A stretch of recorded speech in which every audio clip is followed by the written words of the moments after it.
Saya bilang, nah itu banyak orang tuh bingung waktu itu Pak Mahfud. Waktu itu ya, Iya. iya. Saya udah lupa di TV. Jadi waktu Iya. di TV itu belakangan Pak Harto, ajudannya nelpon saya si Pak siapa namanya itu, bilang Pak Yusril, Pak Harto bilang tuh, hei itu Emil Salim tuh macam-macam tak dikerjain nama Yusril. Karena waktu itu kan kalau nggak salah nasionalis dan teknokrat itu tidak menginginkan Pak Habibie ya Pak ya. Iya. Kelompok Muslim yang justru kencang banget gitu. Iya. Iya. Ini menarik nih. Ini baru satu babak aja udah lama banget. Nanti kesulitan ngedit nih. Kita lanjut Pak Yusril. Kita sekarang dipersatukan Gus Dur.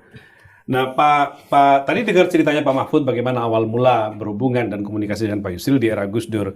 Jadi itu kita merasa sebagai sebuah lompatan penting karir dua tokoh ini ketika sama-sama menjadi menteri.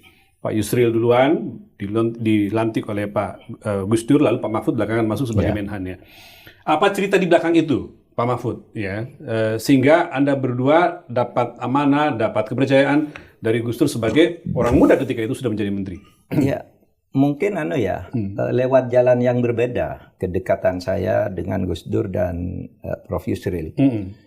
Kalau saya tuh kenal Gus Dur, ya belum lama juga, tahun 83 itu sering saya undang ke kampus saja, kenalnya di situlah. Dia kenal saya, kemudian sesudah beliau jadi presiden ingat saya gitulah, lalu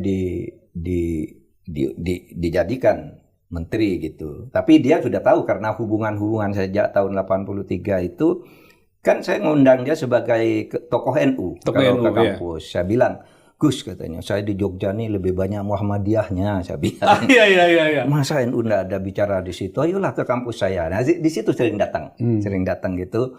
Dan sesudah jadi menteri, sesudah jadi presiden ingat. Nah, kalau Pak Yusril mungkin hubungan aktivisme ya, kan sama-sama di Jakarta, banyak diskusi. Interaksinya lebih banyak. Kemudian di era reformasi, menjelang reformasi itu sering ketemu. Di situ lalu kemudian sama-sama ketemu di kabinet saya sama Pak Yusril di era Gus Dur. Meskipun Pak Yusril lebih kritis.